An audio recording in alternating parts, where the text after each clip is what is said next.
Do you find yourself admiring beautiful calligraphy and hand lettering on Pinterest and Instagram? Let me tell you a secret, it's not as difficult as you think. Unlike most other artsy hobbies, you don't need to invest in fancy tools to start learning calligraphy. My name is Vivian Wang. I am a lettering artist and a graphic designer based in New York City. Today, I'm going to teach you calligraphy using Crayola markers. In this class, you will learn simple warm-up for your hands, how to control your marker like a magic wand, the basic strokes and why they are very important, shortcuts for applying what you learned from the basic stroke onto every letter in the alphabet, and simple ways to add embellishment to your lettering. What you will need to start this class: Crayola broadline markers or Crayola super tips markers, printout of the practice sheet, and a pad of tracing paper.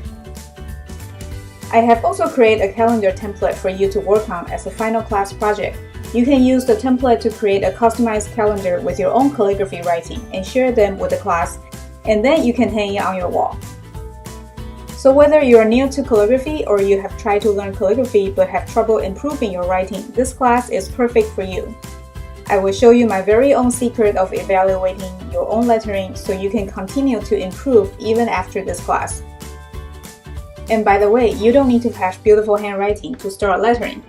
With some practice and tips shared in this class, you will be impressing your friends with this satisfying new hobby. So let's begin!